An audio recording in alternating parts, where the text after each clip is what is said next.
What do a functional movement disorder and lab access guidelines have in common? Welcome to the very first episode of the Disabled Scientist podcast. I'm your host, Sophie, a disabled PhD student, and I'll be introducing you today to Dr. Katherine Deane, an associate professor in healthcare research with a functional movement disorder. Let's get on with the show. Hello, Katherine. Hello, Sophie. What is functional movement disorder? A functional movement disorder is something that most people haven't heard of. It's a relatively new diagnosis being recognised by medical science. We used to be mad at making it up. But what it is that unlike other neurological diseases like Parkinson's or multiple sclerosis, where there are structural things going wrong, parts of the brain that are deteriorating or the nerve insulation is deteriorating. What you have in functional movement disorders or functional neurological disorders is that the brain signals weirdly. So in my case, it means that my movement signals are really rather erratic, and that means that I can shake, that I struggle to keep walking. I get slower and slower and slower. And things like that. It also causes me a lot of fatigue and brain fog that goes with that.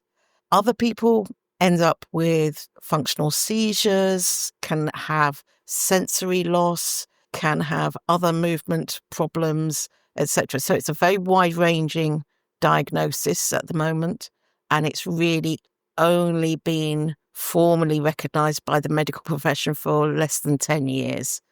But it's supposed to be about as frequent as multiple sclerosis. So there's about 120,000 people with it in the UK. Okay, thank you. And what does having functional movement disorder mean for you? Well, it means for me that I'm an electric wheelchair user because, like I say, my walking is not so great. And it also means that I have to manage my fatigue levels very fiercely. So I'm doing this interview with you today from my bed. My bed is my usual place of work nowadays, and that allows me to manage what limited energy I have. I can get out and about, but it can have quite significant post-exertional malaise attached to it. So it's not just you're a bit tired the next day. No, I did a lot in March, and it means that the whole of April has been very, very tired. So yeah, it's something you have to manage and struggle with. And I do get, with the fatigue, I do get mild cognitive impairment, brain fog. And that means, particularly in a job such as mine, where there's a lot of detail, a lot of complexity, a lot of linking things together, that can be a bit challenging. And yes, there are days where I have to let my colleagues know that, no, I should not be in charge of heavy machinery or this particular research project. Can they please double check what I'm saying and doing? That makes sense. A question that many people might have is, what's the difference between fatigue and tiredness? Fatigue is sleeping 18 hours in a day and waking up absolutely exhausted. Fatigue is having a shower and that wiping you out for the rest of the day. Fatigue is literally not being able to put words together in a sentence. It is much worse than just being a bit tired and then having a lie-in the next day to catch up. This doesn't let you catch up. Yeah. You can go out and do things, but there's a cost. And it's not uncommon that in my diary, I have PCL labelled in my diary. And that's called a planned crash landing. So that I actually plan in that I know I'm going to be bad after I've gone and done things. So I try and book in as much rest as I can afterwards and not overload the system. It doesn't always work because the post-exertional malaise can happen the next day, the next week, the next fortnight. And it can last for a day, a week, a fortnight, a month. So yes, it's a bit challenging. It's not very predictable, but by pacing activities and not doing too many high load activities in one day and all the rest of it, you can usually manage to do, at least I can manage to do a fair amount. So there are definitely people with far worse levels of fatigue than I have, but that's my level of fatigue. I think this idea of predictability is something that will be very relatable to a lot of disabled people. Do you talk to your colleagues about being disabled? Yeah, I'm very much open, proud, and out about my disability. I'm very explicit about it. I'm an advocate for more improved disability access. And I will talk and support my disabled colleagues, particularly if they're union members. And I do regularly challenge both my colleagues, my school, my faculty, my university to improve accessibility in a really wide variety of ways. I have been doing work as the Access Ambassador to the university for about 10 years. It's a title I took on for myself and they just haven't dared take off me. And that work has led to the University of East Anglia being one of the most accessible campuses, probably in the world. It's very hard to judge because there is currently no assessment scale for that. Working on it. I'm getting there. But I genuinely believe that we are really quite accessible, particularly when I roll around other people's campuses and I just go, oh, why has that got a step there? Oh, why is that signage any good? Oh, why is this door so heavy? Oh, why is this toilet so small? Etc. And whilst we do still have some of those issues at UEA, we have far, far fewer than we used to. And most of the most embarrassing barriers are now removed and dealt with. So, yes, because institutions should see lack of accessibility as embarrassing. Yeah. Oh, yeah. No, I land the embarrassment exactly where it deserves to be. It's on the institution.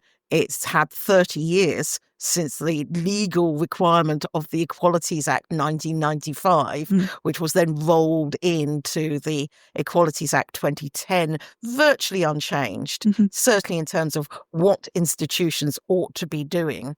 And they've had 30 years and most universities have paid the very minimum lip service to improving accessibility. So I have no problem whatsoever in pointing this out and saying, so you owe me 30 years of budget. Yeah. When they complain that it's going to be too expensive, etc. Yeah. And most of it isn't too expensive. No. And it makes such a difference to the campus. It makes it so much more usable for everybody.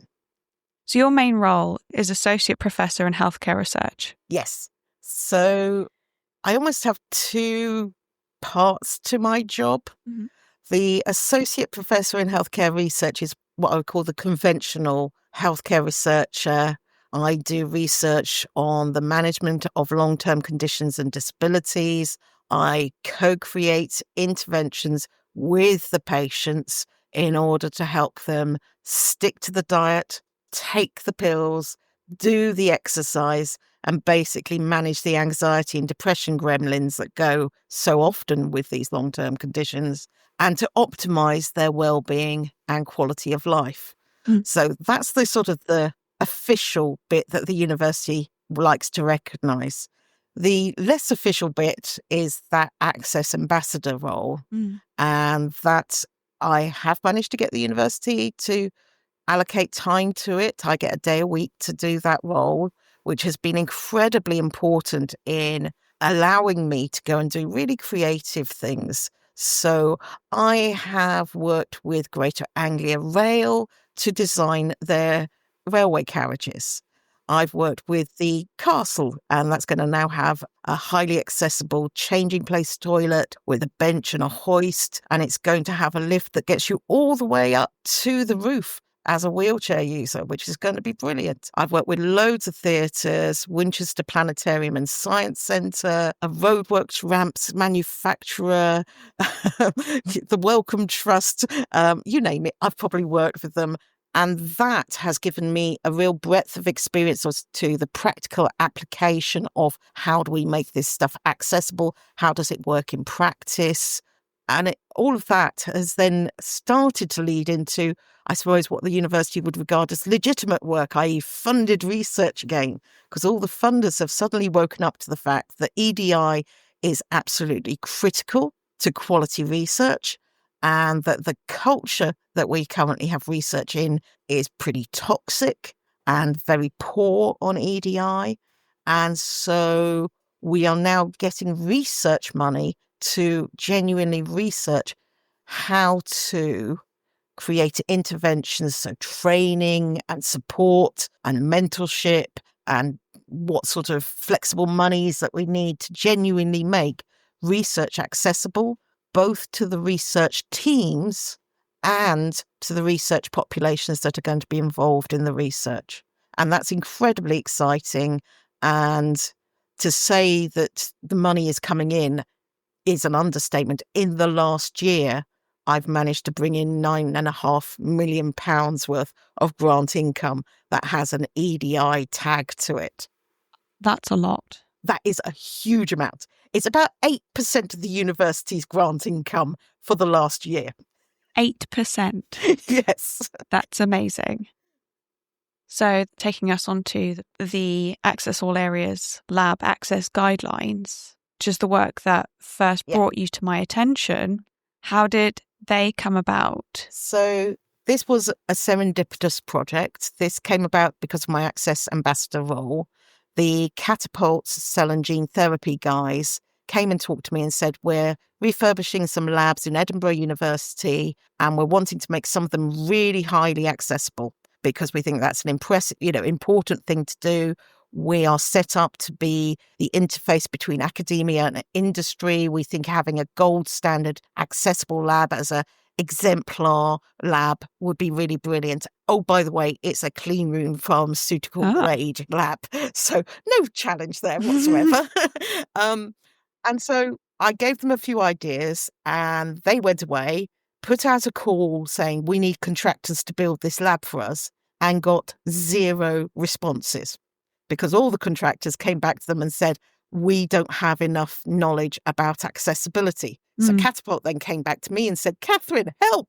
Would you advise our contractors? And I said, yep, absolutely, let's do that. And they said, oh, would you like to do a little extra whilst you're doing this? I said, could I do a survey? And they went, yeah, do a survey. I said, create some guidelines. They went, oh, that sounds like a good idea. So we did a survey, got very quick and dirty because this was money down the back of the sofa. We had to spend it by the end of the financial year. So we literally had 4 months to do this project in ridiculously short amount of time. So we did a quick and dirty survey. I've got 152 people to respond and tell us about lab accessibility. And we got loads of data. And basically, we all know labs are inaccessible. Well, yeah, they're even worse than that. It's not even lab access stuff. It's even basic ergonomics. It's this brain on a stick model of scientific researchers. So over half of the labs don't have a chair in them. Oh. Less than 10% of the labs have any height adjustable benches. Less than 5% of them have height adjustable hoods or fume hoods. Less than 10% of them have adjustable lighting. Less than 10% of them have powered doors into the labs. Less than 10% of them have hearing loops in the labs. It's abysmal. But even more scary, 80% of people who responded who were disabled such that they needed a personal emergency evacuation plan in the event of fire or other emergency did not have one. 8 out of 10 did not have a PEEP. Oh, no. Which is terrifying. We didn't ask why, and we should have done, but my interpretation of that is I fought really hard to have the accommodations I need to get into the lab, to do the work I'm doing. I daren't stick my head above the parapet one last time to ask, how are you getting me out in the event of fire? Because that's a rare event, so we'll ignore that. Yeah. And of course, the employers know these people are disabled. This is not invisible disabilities. This is significant visual, hearing, or mobility impairment. These are not the level of impairment that you cannot see. This is absolutely, everybody knows this. And 8 out of 10 of them did not have a plan to get out of the building. The employers are happy to let them burn. Yeah. But it's quite terrifying. And this is the problem. This is the end consequence of bias. Yeah. This is the end consequence of ableism. If we are second-class citizens, then we are worthless, and therefore we are cared for less. And this bias is clearly demonstrated by that figure of 80% not having a PEEP. Mm-hmm. So anyway, once we got the results of the surveys, and we did ask for solutions as well, and then I went out and did a huge trawl through the Google sphere and brought together loads and loads of guidance on how do you build structures, how do you design equipment, how do you adapt protocols, How do you disseminate the results of the work that's done in the lab? So that's web pages, conferences, meetings, consultations. And then radically, there's people in that lab. So all the HR processes, all your working practices. And we gave advice on all of that.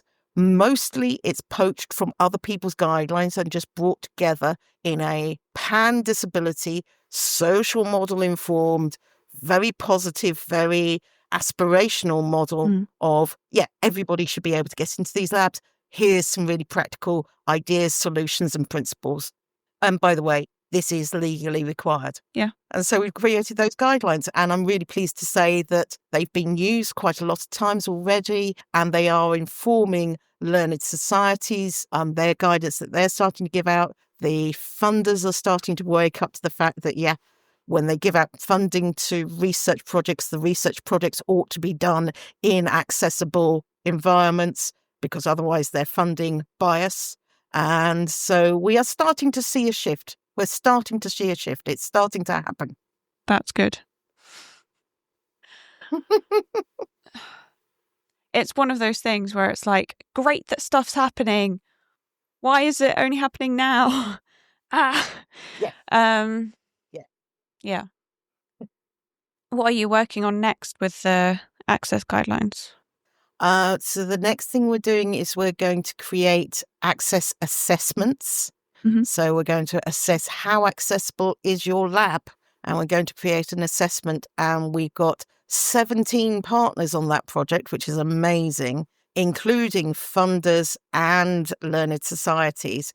And there is a real consensus that we just want one assessment. Yeah. No matter what your lab does, no matter where it is, no matter what it's doing, that accessibility is so fundamental that we should be able to assess the accessibility of it, irrespective of what it is exactly you're doing. And if we have one assessment alongside relevant guidelines to support its implementation, etc., then everybody can be assessed. So I can stop saying I've got one of the most accessible campuses in the world and actually be able to give you numbers for that and prove it. So it stops being hyperbole and starts being numerically demonstrable. But it also allows the funders to say, eventually, you're going to have to hit a minimum standard before we will fund you. You're going to have to publish your accessibility assessment before we will fund you. You're going to have this on a public-facing site so that people that are visiting your research lab can know whether or not they can get in and get around and stuff. Remember that scientists are increasingly using facilities in other institutions and going and visiting them and using the big whizzy machine that does X. And they're there for a fortnight and then they dive out and go and do something else. That's brilliant. And it's a really effective and a really efficient use of money and time and space and all the rest of it. But it does mean that those shared resources have to be hugely accessible, or you will increase the bias again. You will exclude researchers with disabilities from using those facilities. And often those are the high prestige facilities, and you will reduce that voice again. So I think that's really exciting. I'm also working on how to support making clinical trials more accessible for disabled participants. I'm working on a project that's looking at all the aspects of EDI and how we support that and promote it in the context of research culture. I'm supporting a big public health project and I'm the inclusion champion there. So this is bog standard public health research, but you've got me jumping up and down and going, have we translated things? Have we talked to the learning disability groups? Have we worked out how this is going to work for people that don't have much money or don't have much access or don't have, so that's fabulous. And it is, like I say, it's an incredibly exciting time. And we are starting to get together the data and starting to create repositories. So I'm also working with an EPSRC-funded EDI hub, which is run by Leeds, and it's going to be a centralised repository of curated resources around EDI. Obviously, mostly aimed at engineering, maths and physical sciences. But you know what? Like I say, it's core principles. It's the same stuff. It can be applied everywhere. So, yeah, it's good fun. It's really interesting and really exciting times at the moment. Absolutely. Just to clarify, so the lab guidelines that you've developed, they're for wet labs, dry labs, workshops. anywhere people are doing science, basically. Yeah. Yeah. And it's a living document. So part of what we will do as we do the development of the assessment is that we will revise the guidelines, add in any new data that's in there around. So there's been a couple of new publications about how to make structural environments, so buildings, accessible for neurodiverse people, which is brilliant because I do recognise that that wasn't the strongest part of my guidelines. So we will expand that section, but also that we will make sure that it really lines up with the assessment. So the assessment and the guidelines really line up together, so you can really see if you get we didn't do well on this, how do we then solve it? Well, you look at the guidelines and we'll have a number of possible solutions for you there. That's really important. Yeah. I encourage our entire audience to go and have a look at these guidelines. I've read parts of some of them. They're very good. They're very detailed. And as the way with guidelines, you only dip into them when you need them. And that's totally fine. I really don't expect people to read them they're not like reading.